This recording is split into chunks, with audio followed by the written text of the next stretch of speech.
আসসালামু আলাইকুম। হ্যাঁ ভিউয়ার্স, এখানে দেখতেছেন হাইব্রিড তেলাপিয়া মাছগুলো। এই হাইব্রিড তেলাপিয়া মাছের ক্ষেত্রে পুকুরে চাষ করলে কিভাবে আপনার পদ্ধতিটা জানবেন, তার জন্য ভিডিওটা সম্পূর্ণটা দেখুন। বেশ, এখানে যে মাছগুলো উঠে রেখেছি এই মাছগুলো ডেলিভারি প্রসেসিং করার জন্য এইভাবে পদ্ধতিভাবে করা হচ্ছে যে মাছগুলো সঠিকভাবে নিয়মিত নয় আপনার ঠিকানায় চলে যেতে পারে, মাছগুলো সঠিকভাবে থাকতে পারে।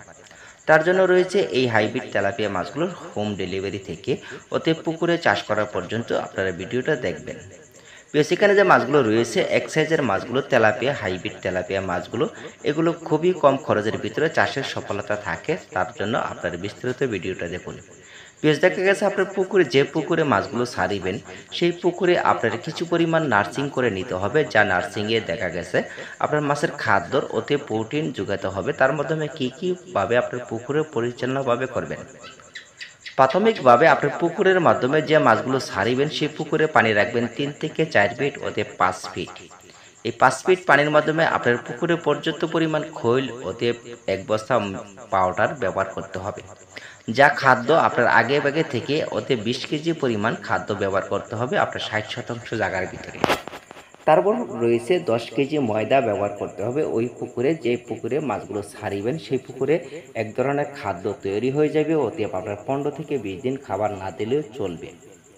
এর মাধ্যমে দেখা গেছে তেলাপিয়া মাছগুলো সঠিক ওতে যদি কোয়ালিটি হয়ে থাকে মাছগুলো এক সাইজের ভিতরে হবে, ওতে মাছের ক্ষেত্রে ছাড়ার লগে লগে ওতে 3 দিনের মাধ্যমে আপনার মাছের রেজাল্ট বুঝতে পারবেন যে তেলাপিয়া কী পরিমাণ ছাড়ছেন আর কী পরিমাণে হোয়াইট চলে আসছে। এটি বুঝে নিতে হবে ওতে আপনার পুকুরের সম্পূর্ণটা কার্যক্রম হয়েছে, ওতে পুকুরের উৎপাদনটা বৃদ্ধি হবে, ওতে মাছগুলো সুন্দরভাবে করতে পারলে।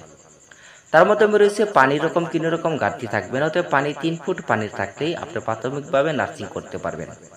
দেখা গেছে মাছগুলো এখানে পুকুরে রাখা রয়েছে, এই এরকম পুকুরে 2 লক্ষ মাছ এখানে নার্সিং করা চলছে। এই পুকুরে দেখা গেছে খাদ্যর পরিমাণ সবসময় অবনত রয়েছে।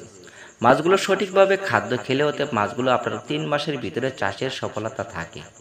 তার মাধ্যমে রয়েছে তেলাপিয়া কালচারের ক্ষেত্রে কোনো রকম জটিল ভাব দেখা দেবে না, ওতে মাছ যদি আপনার 15 দিন পর পর পুকুরে লবণ ব্যবহার করতে হবে। তার মাধ্যমে রয়েছে পুকুরে আপনার চুন প্রয়োগ করতে হবে প্রতি শতাংশে 100 গ্রাম করে। তাহলে মাছের ক্ষেত্রে অতএব আয়তনের দিক দিয়ে পানি দিক দিয়ে সব দিক দিয়ে আপনার কন্টিনিউ ঠিক থাকলে তাহলে মাছগুলো 3 মাসের ভিতরে বাজারজাত সফলতা হতে হবে।